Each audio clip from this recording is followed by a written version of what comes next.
Love, love, love. Love, love, love. God is love, oh, God is love. Love, love, love. For God is love. Love, love, love, love. God is love.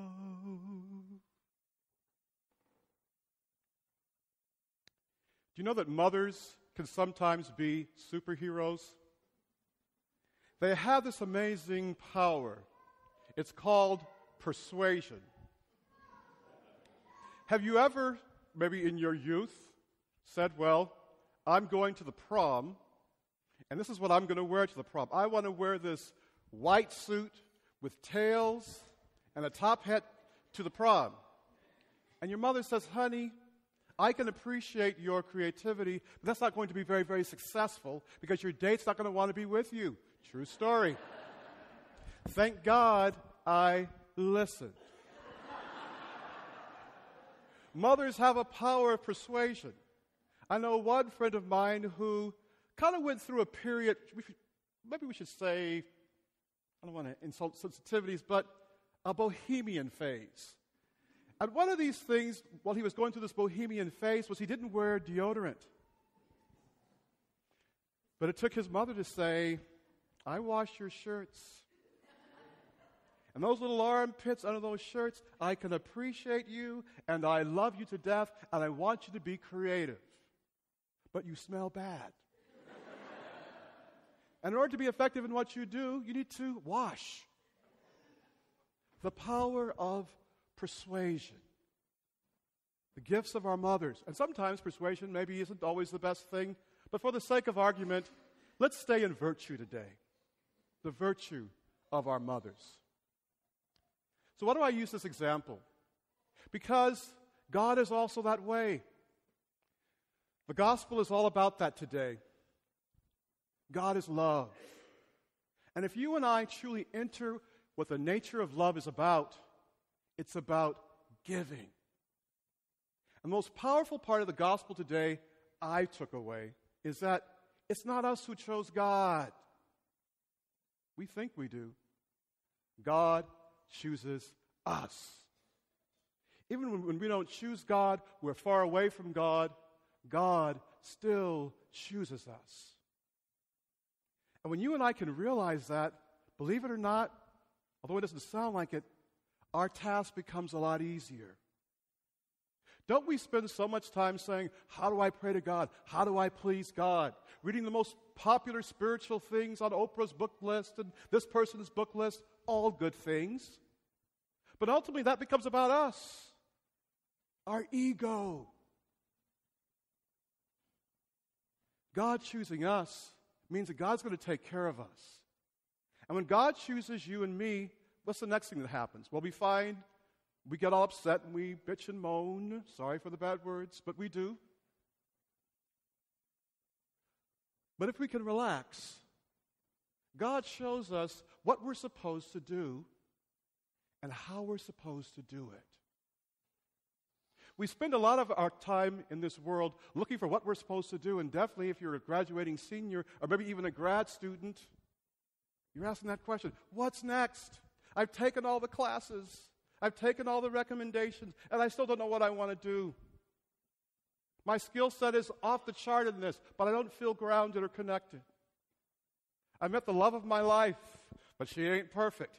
I met the love of my life, but he ain't perfect. We have to listen to the God that dwells within us and do a very hard thing. You ready for the word? It's an S word.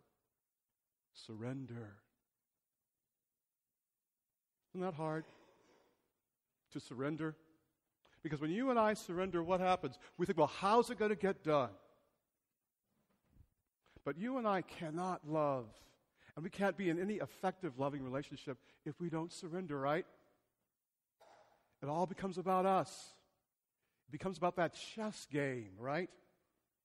Who is the strongest one? God is love is all about surrendering. God chooses us, and if we're foolish enough to choose God back, then what happens? Our lives are going to be the most exciting lives ever. They are. But we have to surrender. But what about my life? I'm supposed to get married and have 5.7 kids. That didn't happen. This happened. But I have to say, if that didn't happen, I wouldn't be with all of you. And you wouldn't be with me. We would not be having this encounter. God has our best interest in mind. And we see that throughout the Bible. We're still in the Easter season, and I love this whole story about the disciples. You know, they're finally getting it. And what are we hearing story after story in the Acts of the Apostles? They're gaining more confidence. And they're gaining more followers. And the people are following because they're feeling free and unshackled and unburdened. Because that's what love does. If we're willing to make that journey, love will shake our lives up and make us crazy. But if it's really about God, it will free us, and it will heal us, and it will direct us upon our way. And that's why you and I come Sunday after Sunday, believe it or not, because we're searching for that freedom. We're searching for that freedom for those things in our life that shackle us, that confuse us, that worry us, that impact us. Love is the only thing that frees. We have to be willing to let go. So here it is. God is love. So simple. We can say it backwards and forward. But here's my task and challenge for you this week. Internalize that. I can't tell you how many people I talk to sometimes that don't love themselves. That hear so many old tapes playing from their past life. The voice of this person, the voice of that person. Listening to all those voices, but not the deepest voice. The voice of God that says, it's time to let go of that. You're okay. And if you let go of that, you're going to probably be a lot healthier. That's how love works.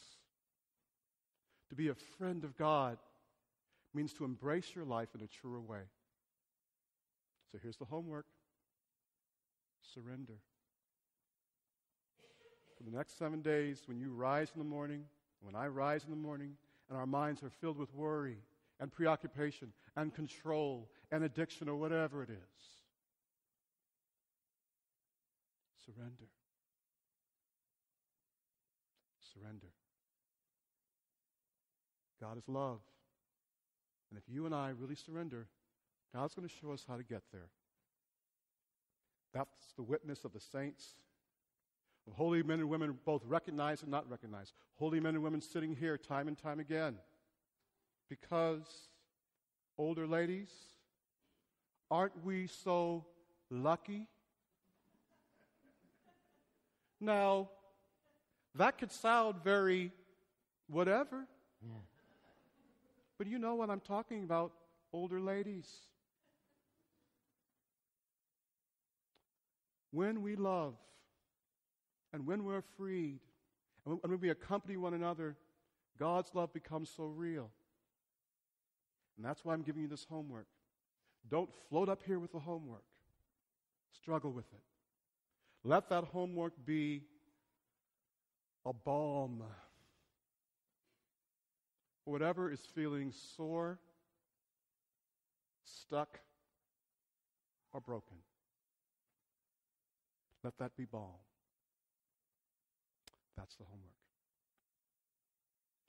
Love, love, love. Love, love, love. God is love. God is love. Now do your homework.